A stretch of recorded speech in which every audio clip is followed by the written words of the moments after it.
I'm Diogo. I'm sitting here with you to talk about the boom, which is something else I do also. And it's a nice place out here in Austria, far away from the boom location. Boom started in '97, and the initial concept of the boom was to try and join a little bit the different trans tribes of the world.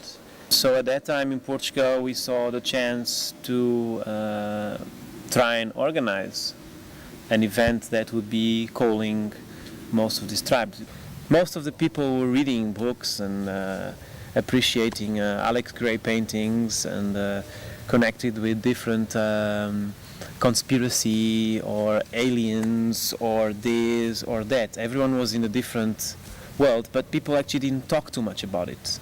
There was a lack of culture exchange. And so that's when actually the boom changed its face, and we started idealizing a festival which would join not only the trance scene but the whole psychedelic scene of the world. And that broadened its horizons to what is the boom now, and it will keep on broadening more and more.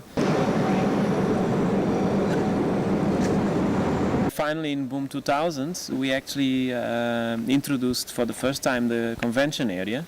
During those 5 days, it was actually quite an interesting convention area, ranging from topics from ufology to Mayan calendar to special meditation techniques to, I mean, there was so many things happening. At that time was for some people quite strange to have a bit of a culture input in a festival, but it worked out. In 2002 we got the feedback from the people, and the convention area was a full success. We didn't have enough space for everyone to be listening of what was happening. We started a lot of workshops in Reiki, yoga, Asiatic massage, a whole range of different kind of body work that you can do. Boom 2002 was the first, let's say, mature festival of the new generation of boom, in a way.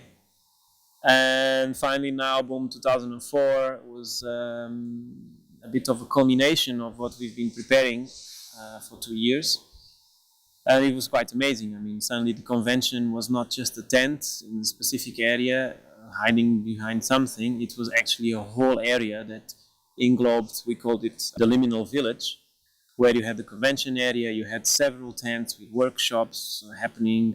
I can't even tell you what there was because there was so much. And at the same time you had the dance floor and you had the chill out, the typical trance areas of music, but you also had the philosophical and intellectual side. People have to stop in a way to be just onlookers, and they should really start to be participants. It was actually mailed out through our mailing list that there was space for people to develop their arts, and we would in a way sponsor them if required. And it worked quite well. We had more than 20 visual, material, sculptural, poetic, whatever installations. It was a good start, so I think in the future it's probably going to be even more into that direction. We are going to start inviting people to really start being a participant in this big event, the boom. And now when we did the cleanup of the boom, we found many amazing sculptures, because around the boom area, the lake, there's many small stones, and people were just doing amazing sculptures with stones that we never saw them while the camps were around them. But once the people took out and we were cleaning out, we found amazing constructions, which we've been enjoying for a few weeks now of cleaning up and all that. It really came from the word Boom Shankar, from India, from the whole Psy tribe there, from Goa, from the mountains, from the sadhus. But it also came from boom in the sense of like booming, the sound of boom. And it also came from the sound of the explosion of something, like we have the baby boom. Because it was in '97 when the name came up. It was actually trance around the world was booming. I mean, at that time it was like thousands of people every day coming into it, and so for us was a kind of a joke that trance was booming, and so we made the Boom Festival with all these different connotations back to the word. And it was also very resoundant. It was very easy to say boom. Usually the boom takes about 1.5 years to prepare. Conceptualization, the research to find new people, new ideas, new concepts. The whole design of the boom every year changes utterly. The decoration, the way it's built. We keep very few things from the previous years, in the sense of we learn from the structures and then we rebuild them in a completely different way. We do many other productions as Good Moods during the year, and we've done nearly 100 productions in the past 10 years now. You are thinking of the boom constantly, and so you are learning during the 2 years that there is a break. You are learning a lot of things, and that you want to apply them in the Boom Festival. In a way, it's what we consider the dreams of the psychedelic culture, which is to show to people that there is much more than reality, and you can also create your own reality. Essentially, it's an exploration of mind, of art, of culture, of dance, of trance. Boom usually ends in the end of August until possibly the end of the year. We are kind of getting it over, finishing it, etc., closing it down. Maybe we have 1 or 2 months of actually trying not to think about it so we can start anew, and then we have a full 1.5 years of just thinking about it. Usually we have 6 months of idealization, of conceptualization, what we're going to try to do, what we're going to introduce new. There is a big urge of introducing new things. And then we work up to 9 months serious on heavy production, what we would call office stuff, boring. Then about 3 months before the boom starts, we go into the land itself. We started with 13 people. And of course then it starts growing as the boom comes close to its starting date. Artists start piling in, more teams start coming in, and usually, like when you are 2 weeks from the boom, we have more than 200, 300 people working, hard work, material construction, digging, blah, blah, blah, at the site itself. The council helped us out with official potable water. And so we were allowed to actually pick up the water from the main water pipes that feed the city nearby. Underground there was over 8 kilometers of pipes that took more than 3 weeks to dig in, with machines and manpower and trucks and cranes and the whole caboozle. It's a 35-meter diameter dome by 17.5 meters high.